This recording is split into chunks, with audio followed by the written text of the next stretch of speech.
नमस्कार दोस्तों।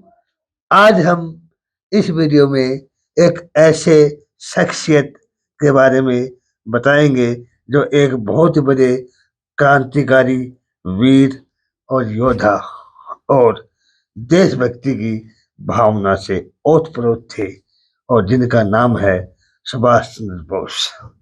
सुभाष चंद्र बोस का जन्म 23 जनवरी 1897 में ओडिशा कटक में एक बंगाली परिवार में हुआ था। इनकी माता का नाम प्रभावती दत्त था और पिता का नाम जानकीनाथ था। सुभाष चंद्र बोस की प्रारंभिक शिक्षा मिशनरी स्कूल में हुई थी सन 1902 से 1912 तक। ऐसा सुभाष चंद्र बोस अपनी ऑटोबायोग्राफी में बताते हैं कि जब 1902 में वे पहली बार विद्यालय गए तो जब वे विद्यालय जा रहे थे रिक्शा पकड़ने के लिए तो ठोकर खा के गिर जाते हैं और उनके घुटने में लग जाती है।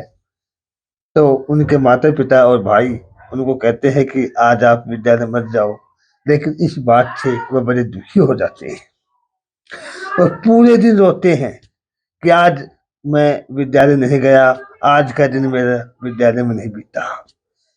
इस बात से यह पता लगता है कि वो बहुत ज्यादा जिज्ञासु थे और प्रतिभाशाली छात्र थे। 1916 में वे प्रेसिडेंसी कॉलेज कोलकाता यूनिवर्सिटी में अपना दाखिला लिया। वहां उनको छात्र संघ का अध्यक्ष बना दिया गया।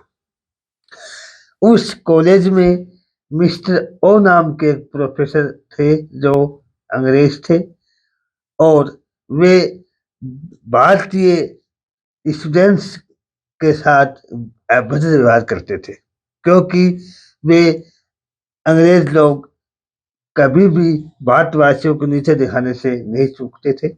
एक बार उन्होंने भारतीय विद्यार्थियों के साथ गलत व्यवहार किया, दुर्व्यवहार किया, तो वो विद्यार्थी, वो स्टूडेंट्स सुभाष चंद्र बोस के पास आते हैं और पूरी घटनाक्रम बताते हैं। सुभाष चंद्र बोस स्वयं छात्र संघ के अध्यक्ष के रूप में वहां के कॉलेज के प्रिंसिपल के पास जाते हैं और कहते हैं कि मिस्टर ओ जो प्रोफेसर हैं उनको छात्रों से माफी मांगनी होगी। प्रिंसिपल साहब ने साफ साफ इनकार कर दिया कि प्रोफेसर मिस्टर ओ किसी भी कीमत के ऊपर छात्रों से माफी नहीं मांगेंगे। इसका परिणाम यह हुआ कि विद्यार्थी स्ट्राइक पे चले जाते हैं और प्रोफेसर मिस्टर ओ मजबूर होकर के छात्रों से माफी मांग लेता है। सब कुछ नॉर्मल हो जाता है, लेकिन उन्होंने अपने स्वभाव में कोई परिवर्तन नहीं किया। कुछ दिन बाद उन्होंने पुनः छात्रों के साथ अभद्र व्यवहार किया, तो छात्रों ने भी मिस्टर ओ के साथ टिट फॉर टैट यानी जैसे का तैसा अभद्र व्यवहार किया। इसके परिणाम स्वरूप सुभाष चंद्र बोस को कॉलेज से रेस्ट्रिकेट कर देते हैं और वो वापस जब कॉलेज से अपने घर आते हैं इस दौरान वो अपने भविष्य के बारे में सोचते हैं कि मेरी बीए की डिग्री पूरी नहीं हुई, मेरे को कॉलेज से रेस्ट्रिकेट कर दिया, अब मैं कैसे किस प्रकार मेरा भविष्य बनाऊंगा। उसी दौरान कलकत्ता में एक भयंकर बीमारी कोलेरा जानलेवा बीमारी फैल जाती है और वहां के लोग, भारत के लोग कीड़े मकोड़ों की तरह मरते रहते हैं। तो सुभाष चंद्र बोस उनकी मदद करने की कोशिश करता है। क्यों? क्योंकि सुभाष चंद्र बोस स्वामी विवेकानंद और अरविंद घोष के चरित्र और गुणों से ओतप्रोत थे। सुभाष चंद्र बोस के आइडियल स्वामी विवेकानंद और अरविंद घोष थे।